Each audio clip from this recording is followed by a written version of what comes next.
Here's a sample of what you'll hear on this episode of Holistic Health Matters. I found EFT accidentally. I wasn't looking for it. What I was looking for was a way to help math students overcome their fear and anxiety. When you said the word math, and God forbid you have to take a test in math. And what I found, David, was there is nothing out there. I mean, nothing. So I put a little change in my search, and I said, well, how do you just overcome fear and anxiety in general?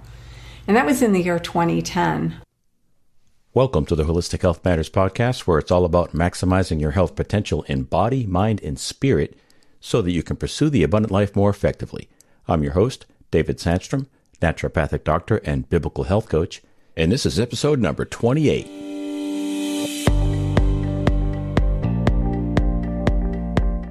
This episode is brought to you by Sauna Space. If you're serious about your health and well-being, then you should consider detoxifying your body effortlessly and naturally with a Sauna Space home sauna. To learn more, go to my website, davidsandstrom.com/resources, and click on the Sauna Space logo and start enjoying all the health benefits of a Sauna Space Zero EMF near-infrared home sauna today. Today's guest is Dr. Katie Nall. Although Dr. Katie's degrees are in mathematics, statistical computer science, and mathematics education, her passion is showing others how to dissolve their waffles, worry, anxiety, fear, frustration, lethargy, exhaustion, and stress. In addition to being a TEDx speaker, she's practiced emotional freedom techniques since 2010 and is an advanced certified practitioner with training in trauma and quantum tapping. Dr. Katie, welcome to Holistic Health Matters. Oh, David, thank you so much for inviting me. I'm so impressed with what you're doing and the important information that you're sharing with everyone. Thank you. I appreciate that. So your book is called Shower Blessings, Find Time to Meditate in Our Busy Lives. So how did you come about writing that book? I was having lunch with a friend, and she was complaining about how she really needed to meditate, but she just didn't have time in her life. And I said, well, you should do what I do and just meditate in the shower. And she says, what are you talking about? So I explained to her some of the techniques that I use when I meditate in the shower. And she said, oh my gosh, you should write a book about that. So the entire book is dedicated to Patricia for her suggestion. All right. That's great. I saw in your bio that you are a graduate of FIT, the Florida Institute of Technology in Melbourne, Florida. I'm an airline pilot, so I know about FIT because they have a really big aviation program. Yes. And my advisor in math education did work over in that department as well. Is that right? Yeah, I guess that's a pretty big part of the school down there. I remember checking them out years ago when I was learning to fly. It looked like a great program.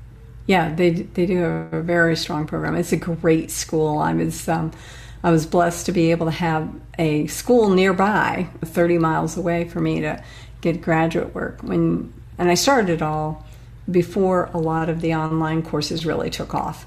And even the online courses, it's hard to find a PhD in math or math education.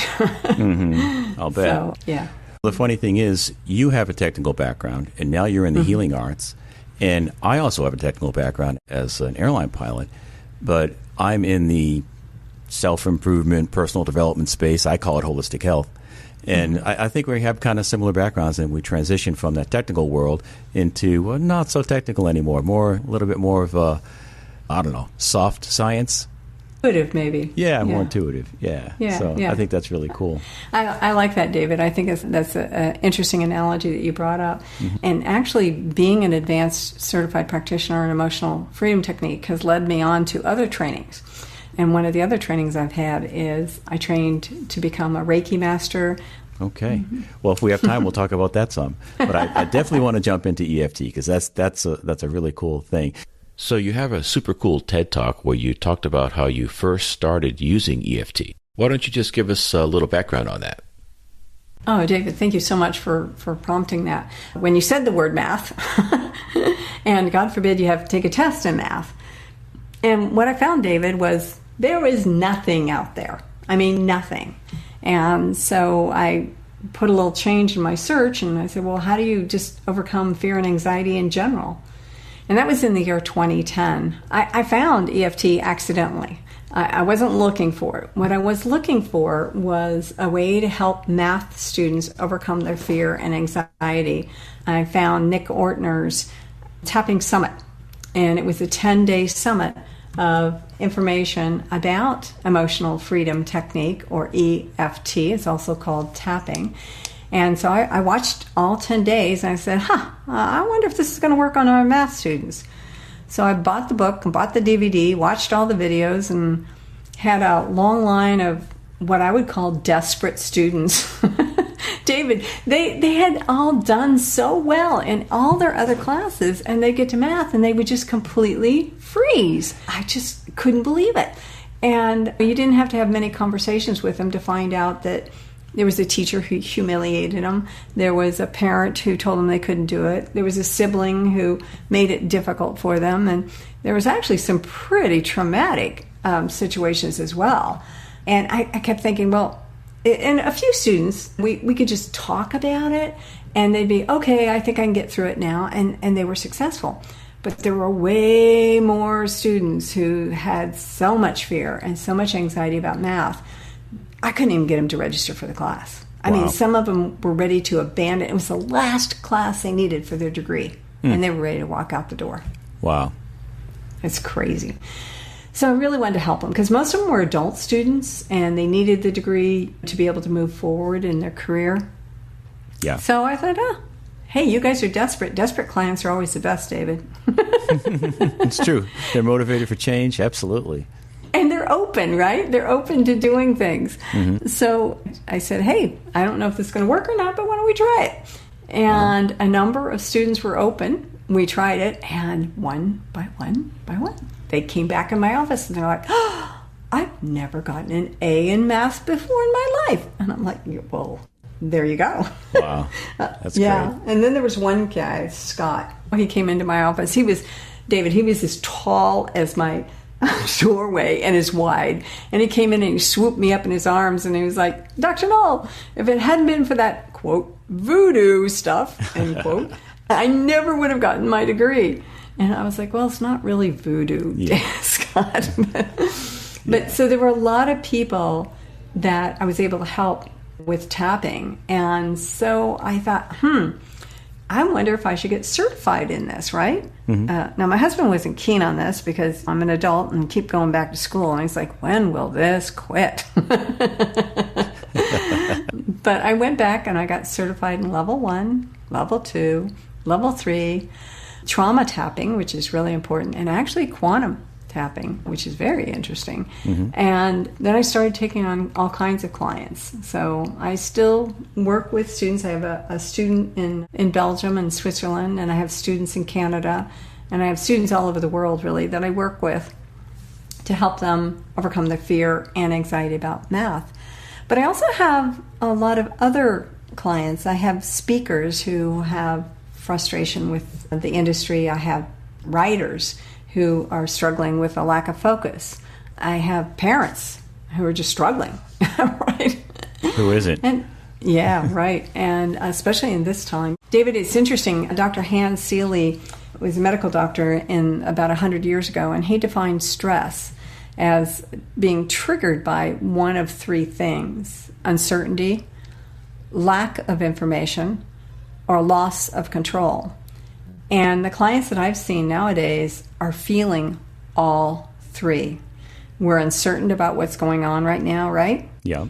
We feel a lack of information. Depending on which way you turn, you're going to hear different stories, right? Yes. And a loss of control. And, if we weren't in the situation that we were now, a lot of us would be doing different things in our lives. So when you add all three of those together, the waffles are boiling. Absolutely. We all know that. Going through this summer, 2020, because it's been a pretty tumultuous year, very stressful on a lot of people, job losses, right. And it's been a lot of stress. And I think when it comes to holistic health, there's almost nothing we do that doesn't come under the category of stress reduction. That's a big deal. When we are in a chronic state of stress, our bodies are designed to move into stress, but we're only supposed to be there temporarily, and we're supposed to come back out of it, because we do our healing and repairing. Our cellular repair takes place when we're in a restful state, not when we're in a stressful or a fight or flight state. This is true. So this is a big deal. I'm really glad I have you on. We can talk about this, and I think EFT is a really simple method to reduce stress levels. You know what I like about it, David, is that EFT is non-addictive, it's non-invasive, and there's no side effects, no adverse side effects. And the coolest thing is it's self-administered. And the cost is pretty reasonable. Free. Yeah. I like that. Yeah. Once you learn it, you can do it. Now there's some situations where it's going to be much better to work with a certified practitioner. Yes. If you have a large trauma, or if you feel like you can't work your way through something. I actually spent 8 hours on my own personal living room couch one day trying to work through a situation when I would have been much better off working with a certified practitioner, because a practitioner is going to ask questions that, David, you wouldn't ask yourself. Yeah. Right? Yeah. Yeah. And so they can get to the core of it much faster. Mm-hmm. Let me ask you this. Regarding stress, some stress is a good thing, right? So when is stress productive, and when does it become destructive? There's actually an interesting study that was done on that, and there's a chart that shows that no stress is basically no productivity. If you don't have any stress or motivation, why bother, right? Mm-hmm. And that as the stress increases, your productivity will increase up to a certain level. And it's really a function of how much you have to concentrate and how many decisions you have to make. So, for instance, if you're running a straight line sprint, and all you have to do is concentrate on running, you can never get enough stress, because all you're doing is moving muscles, right? You don't have to think, you don't have to make a decision, you don't have to turn, you're just running straight out. So in that situation, bring on the stress. Mm-hmm. Most of us are not in that situation. Right. Most of us have to make decisions on a regular basis, and most of us have got to be productive, especially now under unusual circumstances. Yeah. In that situation, the lower the stress, the higher the productivity. So the studies have shown that if the stress increases past the point of your highest optimal productivity, your productivity directly decreases. So it's a bell curve where, you know, as stress increases, productivity increases up to a certain level. Then as stress increases, the productivity goes back down that hill. Mm-hmm. And the point is, where is that optimal? And people can tell you. They'll come in and they'll say, I'm overwhelmed. I'm like, okay, we're a little past optimal. We're on the downhill side of that bell curve. Yeah. But if we work together and can remove that negativity. You know, David, I have to tell you about my first client, which was my ever-loving husband. Yeah. I sat him down on the couch and I said, okay, honey, come sit right here. And I want you to tell me all your negative emotions right now. Well, David, he kind of gave me a side eye. And he's like, okay, we've been together almost more than 40 years now. And all you've told me for 40 years is that I got to think positive. And now you want me to say something negative? He's like, I smell a trap. He thought you were setting him up. He knew I was setting him up. Yeah. I said, no, you don't understand, honey. Here's the thing. Positivity hasn't been working. So we're going to try something different. Uh-huh. And it took me a while to get him to try it out. But this was funny, David, is that he would come home from work, right, and moan and cry and complain about this and that and the other, day after day after day. And finally I sat him down. I said, honey, I know you don't buy into this, but I'd like for you to tap with me just to help me out. Mm-hmm. So I just repeated back all the words he'd been saying for the past few weeks, right? Yeah. About his frustration and with this client, with this person, with that one. And we went on and on. And afterwards, he's like, well, that didn't work. And I said, okay, that's fine. Well, next day he came home, and David, he did not complain. He didn't whine. There was nothing. So I couldn't stand it. And finally I said, so how was your day? He says, oh, it was great, like it always is. And I said, well, do you think tapping had anything to... No. He said, I'm in charge of this. I've got this all under control. And I was like, okay. That brings up a really super interesting point. When I had my health coaching practice, people would come in because they had some issue going on. Maybe somebody come in with knee pain. I'm like, okay, let's get you off of some of the pro-inflammatory foods, and let's get you on some supplements that might help with the inflammation, some herbs or enzymes, those types of things. And let's schedule another appointment in 2 weeks. So they'd leave the office, they'd go implement the changes, and then they come back in, and I'd always look over my notes to see what they're doing there. And I'd say, so how's the knee pain? And they'd say something like, what knee pain? Well, that's what you came in for last week. Oh, yeah, that. I haven't even thought about that in the last week. So when our bodies and our minds are functioning the way they should, we don't even notice them. Mm-hmm. But when they're not, then we notice. Then we turn into the, what's that Snickers ad where you turn into the angry bear or whatever it is. Then it's visible. But when things are working right, they tend to go in the background, and it's a little bit more invisible. So I think it's a really good point. There's something else I wanted to revisit that you said a moment ago about stress, how we can be on the front side of the bell curve where we're actually increasing our performance, but then we get past a point where the performance decreases. I'm thinking about test anxiety.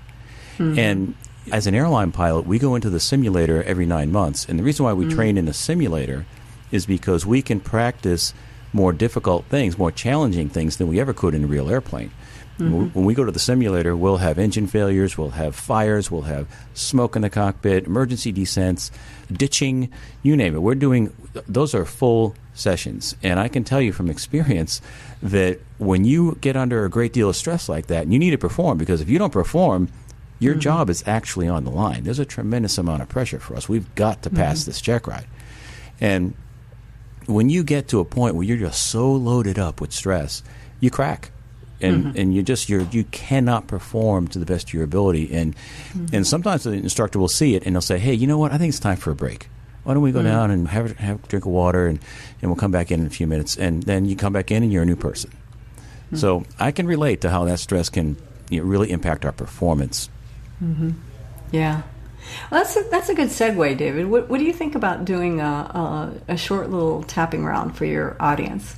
Absolutely. Let's do it. Not everybody may be as familiar with tapping as you are. Okay, let's do it. Okay. So when I first start out with someone, David, first I let them know all the places that we're going to tap on our bodies. So I'm going to describe it in some detail. But if you use the fingers of one hand, the fingertips of one hand, and you're going to use those fingertips to tap on the side of the other hand, and that side is going to be between your little finger and your wrist. Okay. And so you just tap right there. And while you're tapping, if you could kind of focus where you have tension in your body. Do you have a headache right now, or maybe your neck's tight? No, that's shoulders? easy. It's the neck, for sure. It's the neck. It's the neck and shoulders. We've been doing a lot of sitting at our computers, haven't we? Yes. Yeah, and then take one hand or the other, it doesn't matter which or both, and tap on the top of your head, right on the crown of your head. And while you're tapping, think about where that tension is. Okay. And you can feel that tension, yeah. And every now and then, just breathe out. Just take a breath out. Next place we're going to tap, David, is on the edge of the eyebrow, right above the nose. And you use 2 fingers of one hand, and again, it's one hand or the other or both. It doesn't really matter. And tap right there. And then on the side of the eye, right between the edge of your eye and your hairline, tap right there. Does it matter left or right side? Neither side. It doesn't matter. Okay. Yeah, or either side, not neither. I'm sorry. I knew what you meant. Either side works. And then under your eye, David, that's where I keep all my bags, is right under your eye. Okay, I'm tapping. And then under your nose, you tap. Upper lip? Right above your lips. Yeah, okay. Yep. Okay. And then under your lips, above your chin, is the next place that you tap. And then what's an easy thing to do is if you cross your arms at your wrist right in front of you and use both hands to tap on your collarbone. And think about that tension and blow your air out. Yeah. And then the next thing you do is right underneath your arm, right where your ribs are. Just use the palm of a hand, or if you want to give yourself a hug, you can, and tap on your ribs right there. The bottom of the ribs, like the lowest rib? The upper ribs. The upper ribs. Upper ribs. Yeah, about 4 inches under your arms. Mm-hmm. Okay, got it. Yeah. And then blow all your air out. And just think about where your tension is. And how's that feel now, David? It's feeling better. Okay. It really does. Let's power up. You ready? Okay. Okay, to power up, I'm going to ask you a whole bunch of questions. And for your audience members, they can answer their own answers. Because, David, what's important is that we use the client's words. So when your audience members are listening to this, whatever words are right for them, those are the words they need to use, okay? Okay. So the first thing I'm going to ask is this a true statement? Right here, right now, I feel safe. Yes. Okay. For your audience members, if that's not true, here are some other things they can say. They can also say, someday I might feel safe, or they can say, I accept the way I feel, or they can say, I choose to be gentle with myself. So they need to pick one of those phrases that is true for them. Okay? Okay. Next question I'm going to ask is, you mentioned that you had tightness in your neck, so the location would be important. And I'm going to ask you, what triggered that tightness in your neck? Is there some particular incident that happened recently that you can pinpoint? Well, I can tell you this. I've been doing a lot of computer work, and I've been trying to experiment with standing desk and sitting desk, and I've been looking down a lot, and I think that's the source of it. I think my posture hasn't been great. Okay. So when you think about being at the computer a lot and looking at all this software and your posture not being great, what emotion is coming up? I feel stressed. I feel like I'm under the gun. Under the gun and stressed. Okay. And then I think this last question. From 0 to 10, where 0 is like, oh, no big deal. I'll do my stretching and I'll be better. And 10 is the most stressed and the most under the gun you've felt in your entire life. I'd say 3 or 4. Okay, 3 or 4. So let's start. We're going to power up those tapping points that we just went through. And so with using the fingers of one hand, you're going to tap on the side of the other hand, right between the little finger and the wrist. Okay. And you're going to say, even though.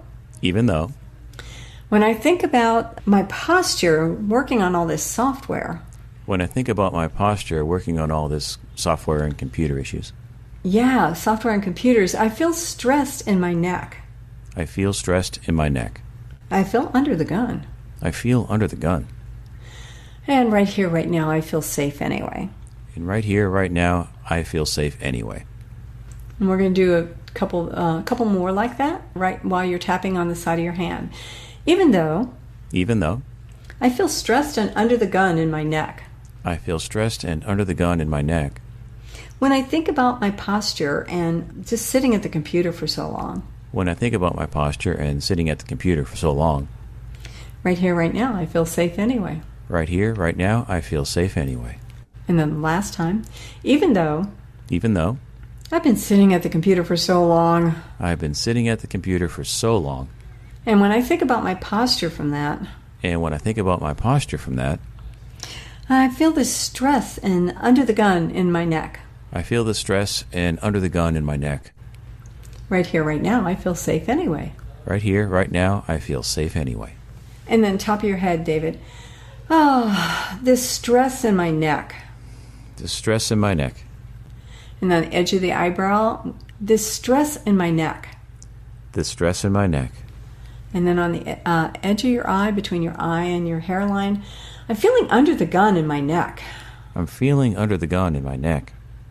And then under your eye, tap along and say, this stress and under the gun in my neck.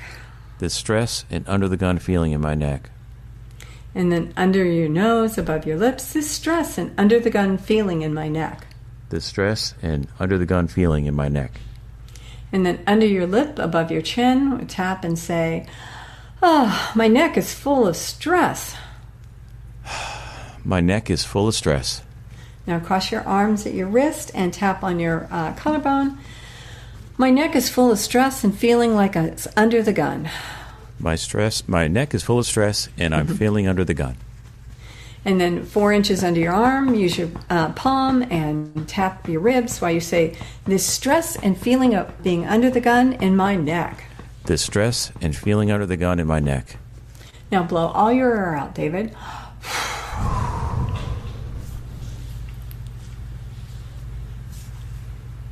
How's it feeling over there? I got to tell you, it feels like I just got a chiropractic adjustment. It really does. I mean, there's a noticeable difference. Mm-hmm. I knew this was powerful because I have done it before, but I am thoroughly impressed. I'm telling you, that was fantastic. Oh, I'm so glad you're relieved. Wow. Thank you for that. You're welcome. All right. I just feel like I just got a massage. Wow. Well, as it turns out, our emotions usually, when they get stuck in parts of our body.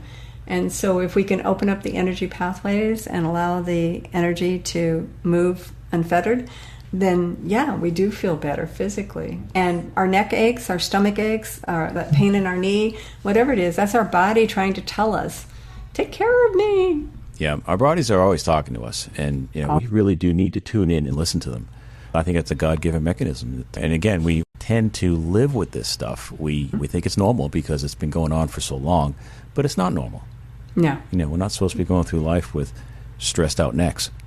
That's right. I'm sure there's some people that are listening that are a little skeptical. They might be saying, oh, it's just all in the mind. It's just he wanted to feel better, so that's what happened. But I can tell you this. I know a little bit about these energy meridians that the body has, and it was actually mapped out with the ancient Chinese medicine. With they about 3,000 years ago, they mapped out, I think it was something like 300 different energy meridian points in the body. And for a long time, nobody knows how they did it. They didn't have any electronic equipment back then, obviously. But in the 1950s, there was a guy by the name of Voll, and he developed a system called electroacupuncture by Voll.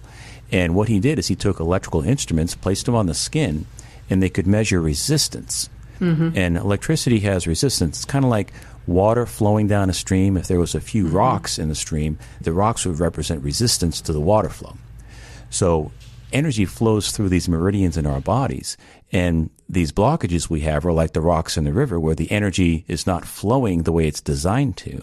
And if we can remove those blocking factors, the energy flows better. And they were able to measure this electronically with a simple electronic device that measures resistance. You can buy those for $10 at Home Depot. And but they had to adapt it to the skin. So they proved that the acupuncture points that were said to exist actually do exist in the places they were said to exist, and they found hundreds more.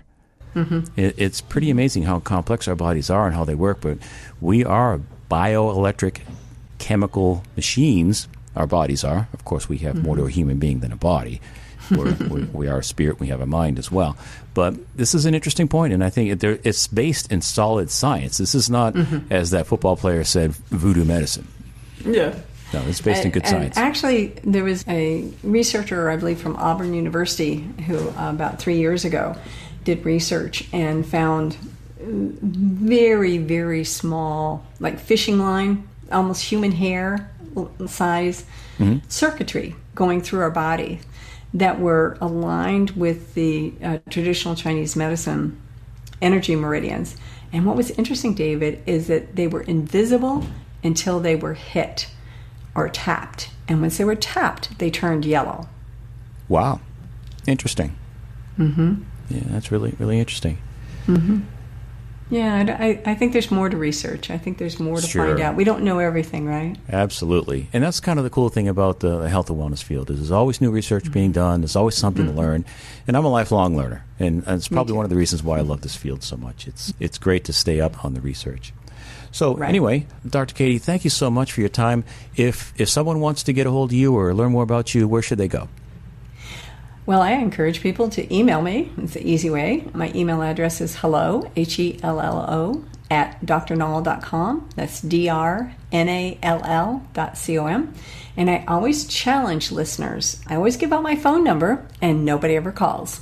So maybe your audience might be the first to call. Wow. But they can call me at area code 772-480-0541. Love to hear from them. All right, great, thanks. And you've got a really cool URL for your website. My last name's Nall, Nall. So my website is Nall, followed by the word edge, EDGE, and it's a company, so it's knowledgecompany.com, NALLEDGECO.com. Knowledgecompany.com. I love it. That's great. I won't forget that. I do appreciate it. Thanks for sharing. So people can get information on your website, right? Yes, sir. Okay, very good. All right, well, thank you so much for being here. Thank you for sharing your knowledge, and thanks for that session. Thank you, David. I so appreciate all the hard work that you're doing. You're welcome. Take care. Well, I hope you enjoyed that interview with Dr. Katie Nall. She's an expert in emotional freedom technique, and I want you to know that I really believe in EFT because it can really help with any emotional issue. It can help with something you're going through today. It can help with childhood trauma or PTSD type issues. And don't forget, there's a strong, powerful connection between the mind and the body. The emotions we experience and the thoughts that come along with those emotions will have a profound impact on our physiology. So this is important stuff. The book that she referenced is called The Tapping Solution, A Revolutionary System for Stress-Free Living by Nick Ortner and Mark Hyman. I'll put a link in the show notes to that book on Amazon. If you want to go deeper, go to Dr. Katie's website, which is knowledge, NALLEDGECO.com, knowledgecompany.com, and you can become a client of hers if you want. And please don't forget, this episode is brought to you by Sauna Space. If you're serious about your health and well-being, then you should consider detoxifying your body effortlessly and naturally with a Sauna Space home sauna. To learn more, go to my website, davidsandstrom.com/resources, and click on the Sauna Space logo and start enjoying all the health benefits of a Sauna Space Zero EMF near-infrared home sauna today. If you're a regular listener to the show, you may have noticed that I've got a sponsorship in this episode. That's because, first and foremost, I want to serve you by curating quality resources to help you with your health and well-being. Please keep in mind that I would never recommend a product or resource that I don't 100% believe in and use myself. Not only that, it costs money to produce this show. You can support this effort by using the links on the resources page because when you make a purchase using my affiliate links there, you don't pay any more and I get a small commission. It's a win-win-win. You get plugged into great products and resources that I've vetted and curated. The manufacturer gets a new customer, and you support the show financially by providing a small affiliate commission. You can find all my recommended resources at davidsandstrom.com/resources. Spelled out, that's davidsandstrom.com/resources. Thanks for listening. I enjoyed serving you, and I'll talk with you next week. Be blessed.